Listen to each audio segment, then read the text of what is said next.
Hi, friends. Welcome to the Artist Blend. Today, we are going to talk about movies and musicals and books and the relationship between those three in adaptations and what that's all like. So grab your mug. And let's get talking.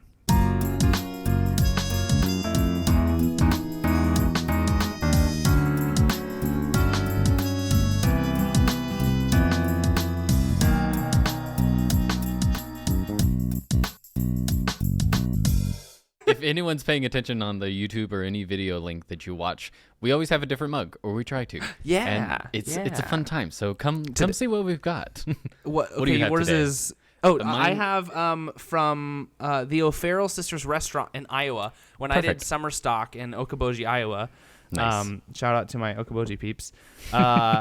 Middle of nowhere, but it's a beautiful town. I loved it up there. Anyway, they had this really cute diner called the O'Farrell Sisters, and on one side is their little logo, Cute. and then the other side is all of their like breakfast platters. It fun. was insane. The food was so good. Anyway, sorry. That sounds awesome. What is yours? Mine is a Stitch mug that my fiance got me when we first started dating, and she brought it back literally from a Disney trip that they came back, and we dated like right when she got back. So it's it was special, the Stitch but mug, when you, wasn't it? Yeah, it was. That was all it is. That's why the reason. Everything. I was like, thank you. But when you drink it, you look like him. So That's so funny. Yeah, if you are listening to the audio, just go to YouTube this one just time. imagine. Just look at it's it. fine. It's Yeah, check us out. Or you can imagine. We're artists. We can imagine. Yeah. But if you come from a different platform and you go to YouTube, say hi. Let us know that you're there. We like to see who's interacting where. So. Comment, like, subscribe, follow, heart, whatever it is on whatever platform you're on. And in case you've just stumbled upon this episode versus the first two, which you should go back and listen to, we also have an affiliate link with our previous coffee drinkers. Or brand. Do you remember the link, Easton? Yeah, it's so if you go to carvercoffee.com, they have a really good coffee. That was the first two that we tried. And then the coupon code you can use is the Artists Blend. That's the ARTISTS blend, and that'll get you 10% off, which is awesome. And they have really good coffee. And today, Stumptown, yes, is that the name of it? Stumptown is the name of it, yes. Which you can buy in Target, Kroger, basic places. Yeah. We don't have enough access to like original blend coffee, so please send us stuff. And we'll find more, we promise. But today we were like, okay, we have to buy from the store. Sorry. Yes. we are doing our best to do freshly roasted, like roast-to-order coffees. But, today was a day, and we're like, let's just go to Target and get it. It's okay. We both have access to Targets in our different states. They're still good beans. They're very good. That's all. It's Holler Mountain is the flavor. So, not the flavor, I think the blend. The flavor is... It said caramel, right. I think, is what it was. It's one of those. It has caramel it's on notes the bag. And it's on the bag. Just check look the at bag. It's good. So you want to start today's discussion, sir? Yeah. Yeah. So, let's do it. I think when we were trying to think of what do we talk about, this is new. Yeah. What do we do? One thing that came to mind was all of the different adaptations. There's always adaptations of something. Like right now. You have a bunch of touring shows and shows on Broadway that came from other things. I'm not sure what the statistics are, or like percentages, but I would wager at least half come from another format or another avenue of artistry. And so that's one thing that we noticed, and so we just kind of wanted to explore that and what it is. I know on my end, I sort of just have like a list of random things and thoughts and rabbit holes that I went down.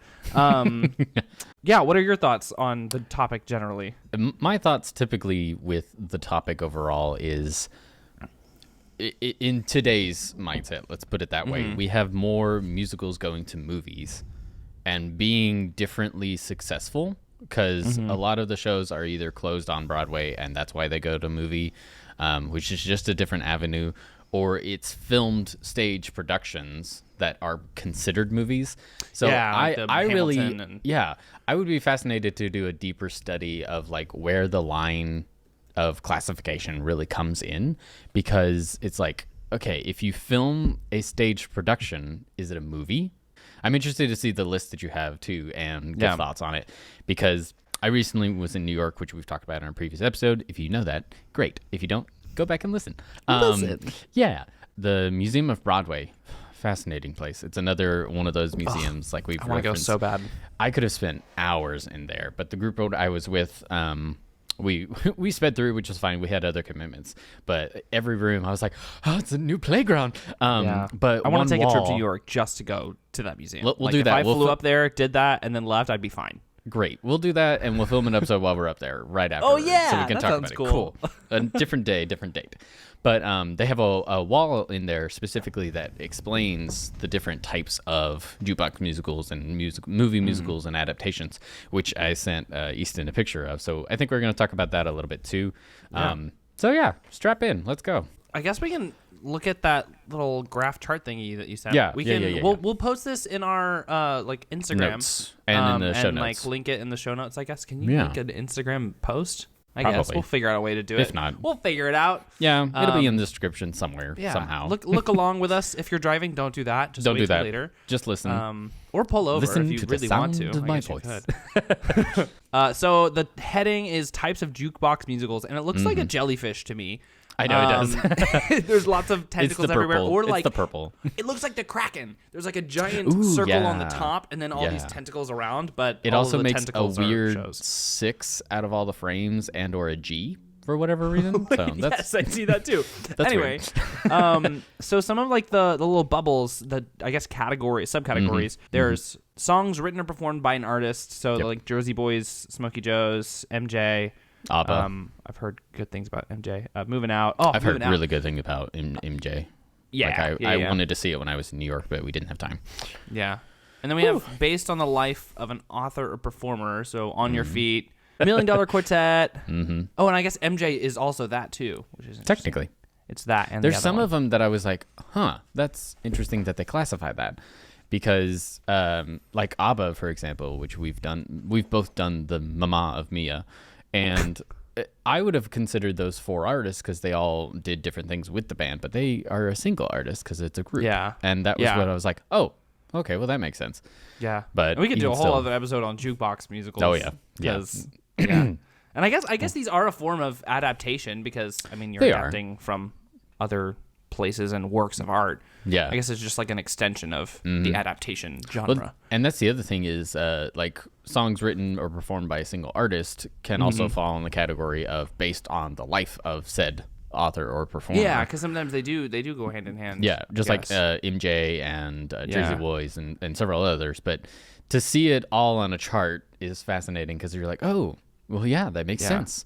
And then Yeah. there's another category, another category that's based on a movie, and there's only 2 that fall on this list, anyways. And that's Priscilla Big Deal Queen and Priscilla, the Queen of the Desert. I've still never seen either of those. Neither have I. But when I know saw I that, need I was to. like, huh. But before this episode, Easton and I were talking briefly to make sure we had notes and whatnot for this episode. And we both came to the realization that Beauty and the Beast and Frozen, for example, are 2 movie to stage adaptations. Of course, it's Disney and the mouse can do whatever they want. Yeah. But it's interesting to be like, okay, how does this happen? What happens? Yeah. So That's a beautiful segue. Yes.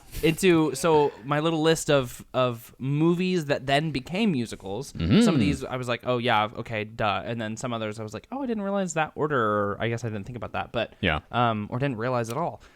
So like you said, we have Frozen, we have Beauty and the Beast, we have those the Disney theatrical world, and more recently Mary Poppins, which is interesting because that was like what 2005. I think so. Yeah. Totally is threw when that it is number when out it. there. It was That's 2000 okay. something, relatively later after the movie. But I'm gonna look at it. and then you have Chitty Chitty Bang Bang, which was the movie first. And then you've got Yeah. Newsies too, same thing. So I don't know. Yeah, movie to musical. Yeah, but a lot of people don't realize that Newsies is a movie because wasn't it like Christian Bale? It was Christian Bale. Yeah, I've heard it's so from weird. sources that the movie is okay, but it's not It's the musical. fine. We watched it in my So- English class in like 7th grade. Okay, great. Also, so Little Shop, yes, movie then musical. I did not know that Little Shop, the movie, was Frank Oz's first project without Jim Henson. Really? Yeah. So That's he'd been with Jim, fascinating. like they'd always worked together. Well, Yeah. Frank Well, always yeah, worked with Jim. Frank always worked, yeah. But that was the first time he worked without Jim, which I was like, Interesting. Good for you. You did Yeah, good. you did it. You broke Nice. out. Nice job. Good job. Some things that I didn't realize. First off, Band's Visit was originally a movie. I remember that now, but I did not know. Yeah, Yeah. it was based off of an Israeli film. Which That's awesome. Band's Visit is one of my favorite musicals. David Yazbek is one of my favorite musicians and writers. He's just brilliant. And last one. Yes. Have you heard of Smile? Only by name, nothing about it. So it's Marvin Hamlish and Howard Ashman. It was based on a movie by Jerry Belson. Jerry Belson was he wrote the screenplay, and then they made it into I think it was just off Broadway. But it's considered a lost show because there was never an official cast recording for it. Interesting. It went away before they could get a recording, and the only recording in existence that people that's official is the demo that you get from the licensor. So I guess you have to get it through TAMS probably to even hear it. But that's cool. Yeah, interesting. I'm going to look that up after this now because I like to find. My favorite thing is if I have a long drive, I'll just put on any kind of album that I've never listened to and be like, let's see what this is. Particularly with musicals, because it's like, oh, I've got a 3-hour thing. Here we go. And sometimes I find good ones, and sometimes I'm like, okay, there's a reason I shouldn't have listened to this. But you follow Ken Davenport on Instagram, yes, right?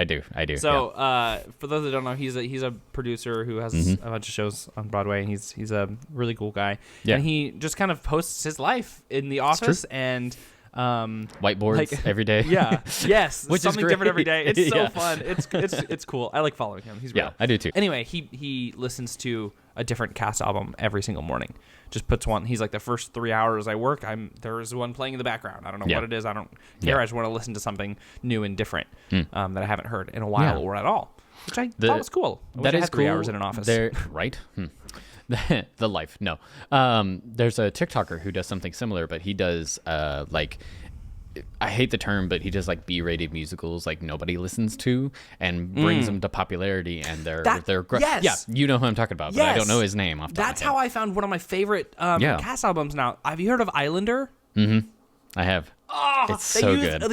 For those that don't know, they use live looping. It's two girls, and they use live looping to create this entire show, and it's brilliant. It's absolutely brilliant. It wouldn't be everybody's cup of tea, but even still, it's really, really cool. Yeah, it's my cup of everything. It's my coffee, tea, water, Gatorade. There's everything. There's a TikTok for everything, but there's a guy who does that with musicals. There's a guy who does plays. Like he does is post about plays, but I think he's a high school teacher, which is really cool. So you're like, okay, cool. You're exposing your kids to really, really obscure plays, and I love that. Yeah, that's awesome. I had the thought of a movie to musical, and I think it was a book, movie, then musical.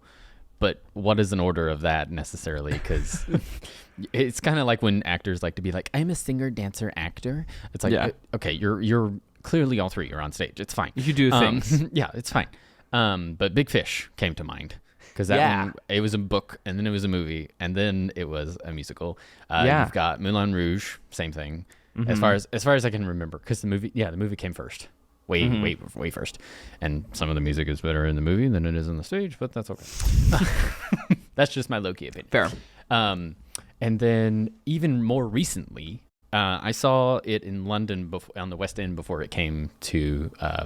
it's not even on Broadway yet, but it's coming. And that's Back to the Future, the musical.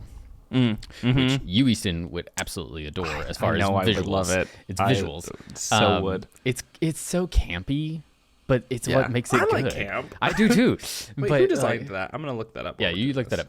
But I mean, when you've got a car that actually flies in the show, spoilers. What? But yeah, it actually flies. Oh my gosh! Right? It's crazy, absolutely insane. The funny part was when we saw it, the car flew, or no, they were about to fly the car, and it was the sequence where they time traveled, and we had a 15-minute hold. And nobody knew what was going on. We were like, is somebody hurt? Was there a fire? Nobody knew.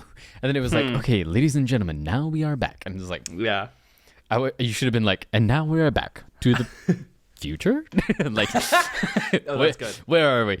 Okay, the designer for Back to the Future, he also did, it's Tim Hatley. He also designed Life of Pi, which is coming to Broadway soon, which is really cool. He did The Bodyguard, West End, UK, US, Korea, Cologne. He does good work. I like his stuff.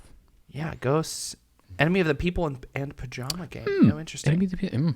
Old credits and new. He did Shrek. Okay, cool. Oh, okay, that makes sense. Spamalot, Singing in the Rain, My Fair Honestly, Lady. with the puppetry, that makes sense because Life of Pi is. Did you see any of the video? It was from a West End production of The Lion, the Witch, and the Wardrobe, and their puppets that they're using in it, so good.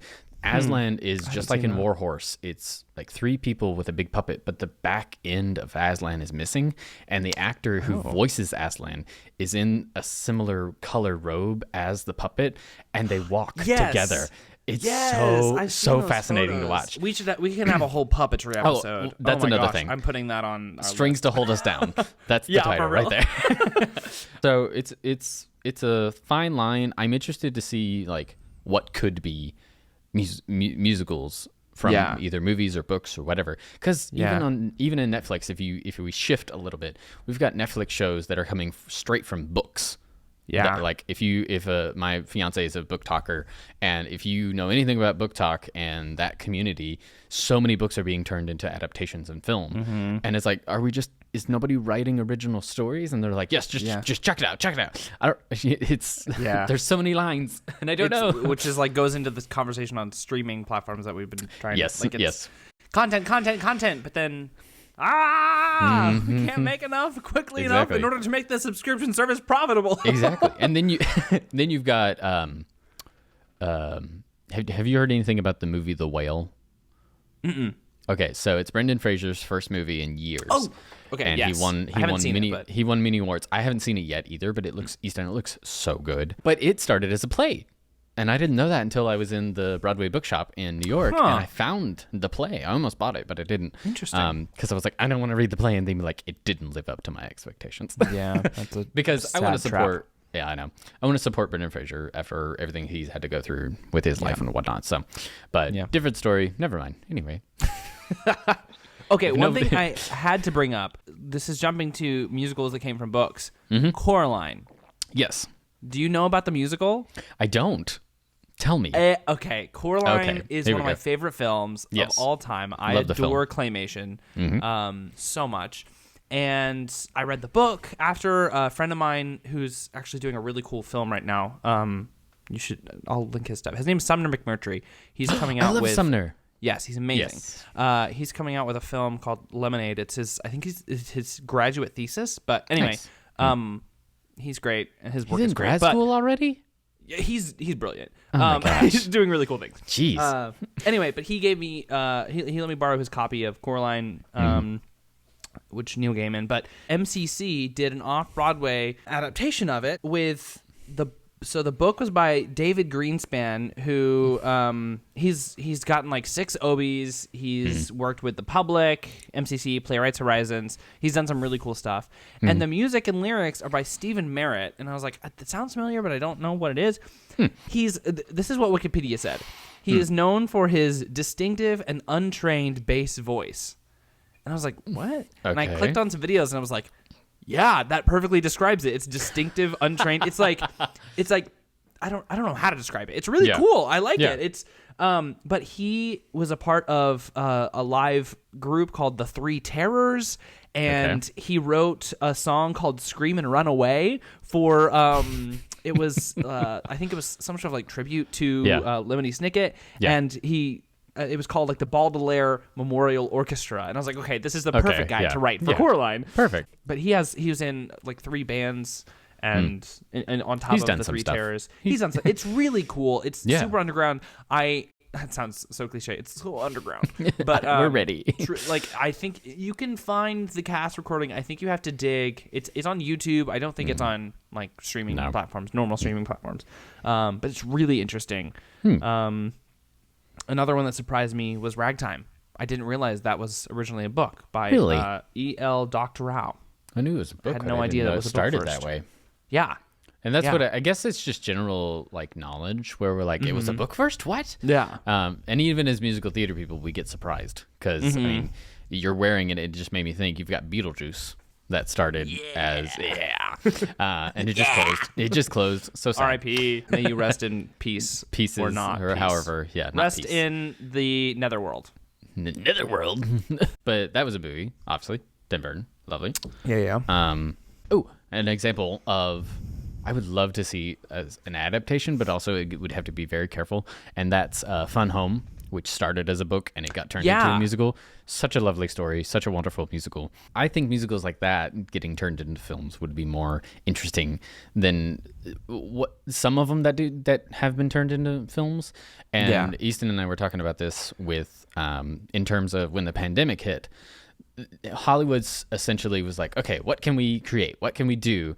And they started taking more musicals than I can ever recall and doing movie adaptations of them. Yeah, wrote that down. In the Heights, Tick Tick Boom, Dear Evan Hansen, Matilda is coming soon, which people are freaking out about. There's so many of them. I know. So many. And that's great because, I mean, for example, with Matilda, you've got all these kids that are getting exposure this way. Yeah. Particularly redhead. And to Emma Thompson. And everyone needs to know who Emma Thompson is. Hello. If you don't, please leave your rock. Come see us. Have some coffee. You'll be okay. Leave your rock. Stop being Patrick Or better Star yet, and come on. Go look at the New York Philharmonic Sweeney Todd with Emma Thompson, Christian Borle, Audra McDonald, and that cast. It's so good. And now we've got one of the best things ever. Josh Groban as Sweeney. And I'm honestly surprised and interested. When I first heard it, I went, what?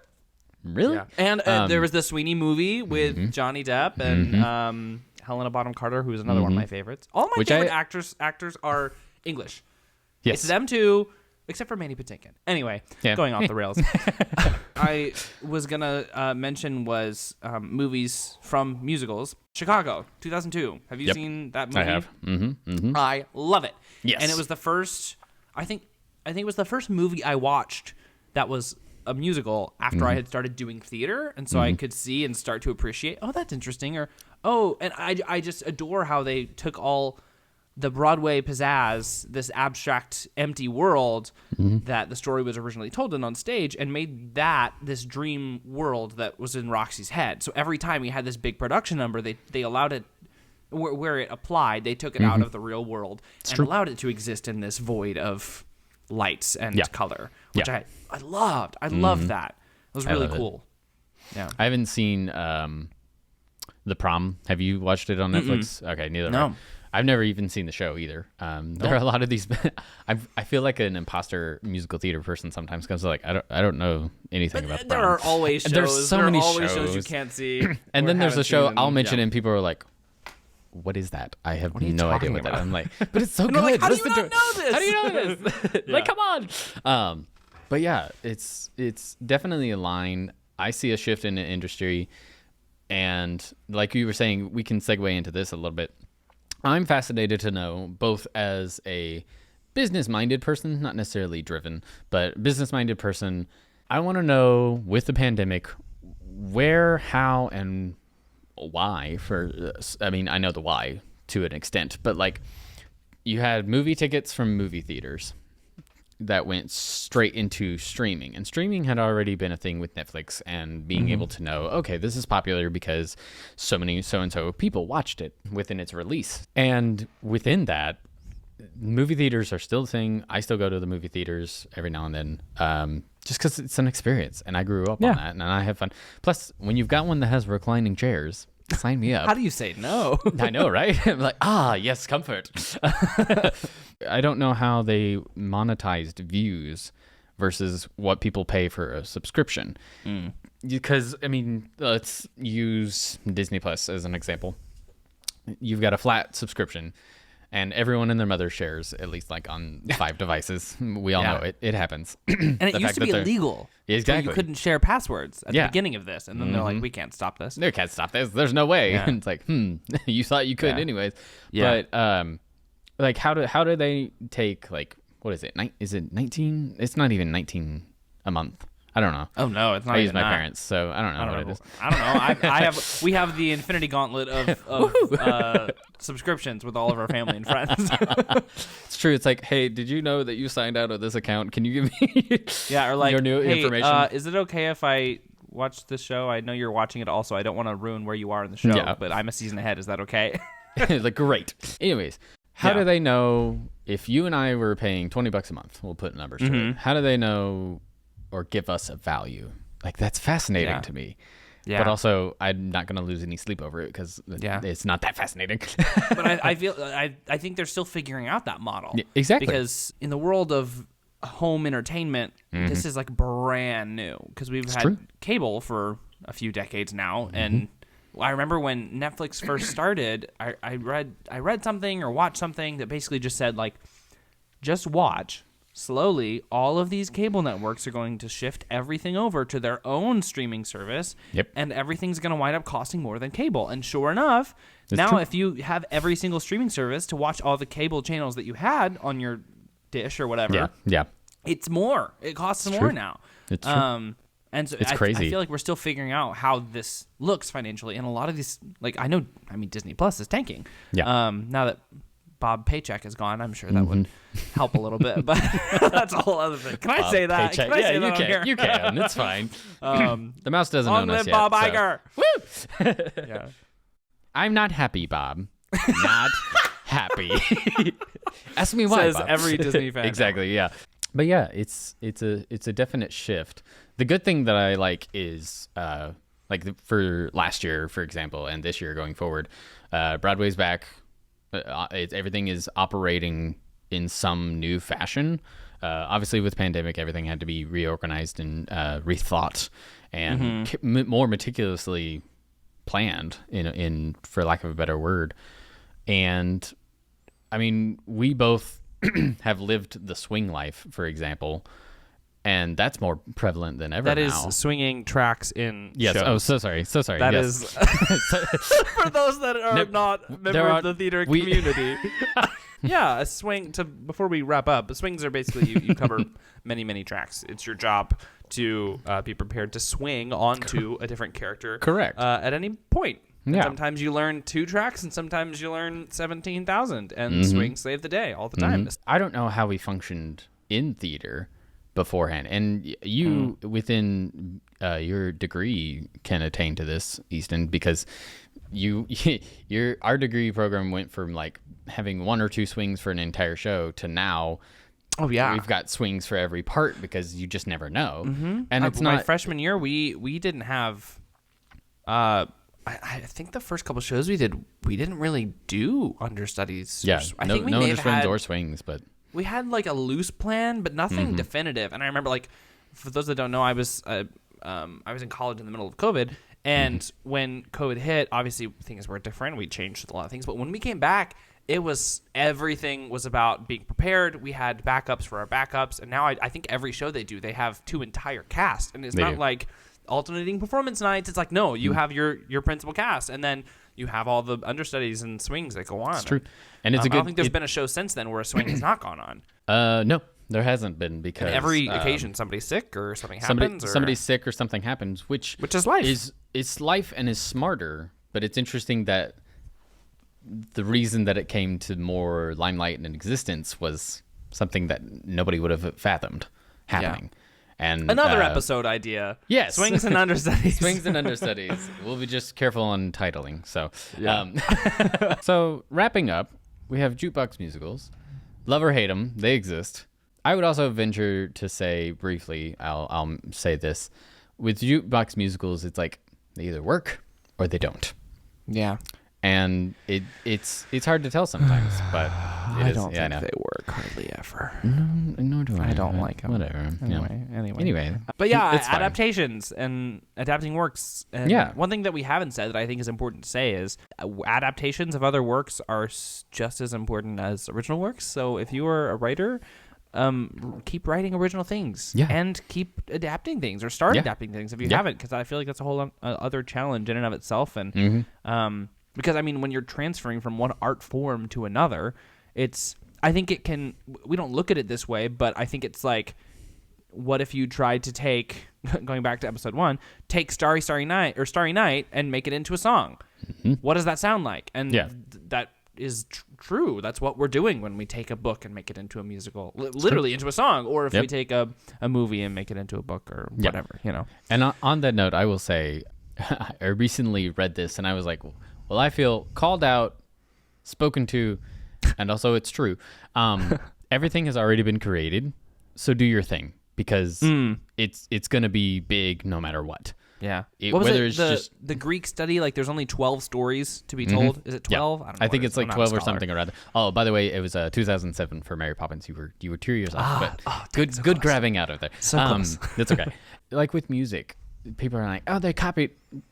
Everything's been written. Every melody There's 8 notes. has been It's going to be down. yeah. If if anyone knows "Love Never Dies" by Andrew Lloyd Webber and you've listened to La Boheme the opera, you know it's basically the same thing. Like it's the exact same music. Do your thing, write it. We all want to hear it. Adapt it. Yeah, do it. Be art. Do the thing. Art. Be art. Art. I love that meme so much. Okay, let's talk about coffee. Yes. It was good. It was. I liked it. I think. Go ahead. I feel like yes, I definitely want to stick to more freshly roasted coffee, but like something off the shelf, that's pretty good. It's pretty good. I like that. It had interesting notes. It was earthy. I think every coffee is earthy, except if it's like I mean, it super is literally fruitful from the notes. I know. So Yeah. God was like, you need energy. Here's beans. Here's beans. No, Or as I the said, little dirty bean water is what I call it sometimes. dirty bean water. The bag described Holler Mountain as like creamy and caramel, and I can attest that those two things are I can true. taste the caramel notes for sure. When we were talking about when we were we both do I do pour over. You use a Chemex, right? It's Chemex behind me. Okay, So. I don't. I'm not that fancy, but It's I fine. have a little pour over ceramic. Yeah. And it's great, and it works great. But the bloom was gorgeous. It was just pretty. Yeah. I liked it a lot. It had nice oxygen in it, which is really fun to watch. And the bloom was nice. It stayed level the whole time. I know a little bit more about coffee. That's not a flex. I'm just saying. No, I'm happy to be learning. I'm marrying into a coffee family, but that's a different story. So thanks, guys. Thanks for hanging out and staying here because we just keep talking. I'm sure if you've clicked off, come back. And again, if you want some yummy coffee, go to please. carvercoffee.com and use the code TheArtistsBlend. Love those guys. And get 10% off. Yeah, which is I cool. want to know what else they have. So Oh, they have some good ones. They have a cinnamon one that I sampled at the farmer's market. They have like a donut shop. They have, I can't remember. I don't remember the others, but they have lots. Really love cool it. things out there. Yeah, we'll reach out. We'll get look some at more. them. Yeah, Yeah, we're working We'll right find- now on getting some other freshly roasted coffee beans to us in Nashville and Orlando. If you have some, or if you're a coffee roaster, hit us up. We'd love to talk to you. Yeah. We meant to say this at the end of the episode on the second one, and we want to hear your summer stock stories. So wherever you can leave us comments or anything like that, we actually want to come back and talk about summer stock within its own origin. Excuse me. I've never done any summer stock yet. I'll say that. I know Easton has, but we would love to hear your stories because good or bad, it's all good. Summer stock listener stories will be a riot of an episode. It might wind up being like an hour. That's okay. Or an hour and a half, and that's going to be a road trip episode. Just listen to summer stock stories. So send them in. We'd love to hear them because summer stock is just its own animal. Exactly. And the stories are insane. I'm quite sure. I'm reading Andrew Reynolds' book right now. What's it called? Too Much Is Not Enough. That's what it's called. It's Andrew Reynolds' book that he wrote. It's autobiography, but he talks about his summer stock experience in that book, and it's really funny too. Perfect. It's good. It's funny. It's very, very funny. So thanks, guys. And Yeah. I think on that note, I just want to say thanks for listening. Be sure to like and subscribe and also leave us comments and leave us reviews. We want to know how we're doing. We want to hear from you guys. Help us be better. Please. We want to be good beans. And just like you guys, be good beans and drink good beans. And we'll see you later. See ya. Bye. The Artist's Blend theme music was written and produced by Christopher and Sarah Bailey of Well Wishes Productions, a Nashville-based boutique production company specializing in multimedia production, live event contracting, studio, and live vocals. Find Incognita's infamous adventures on Amazon Prime and its soundtrack on all digital platforms.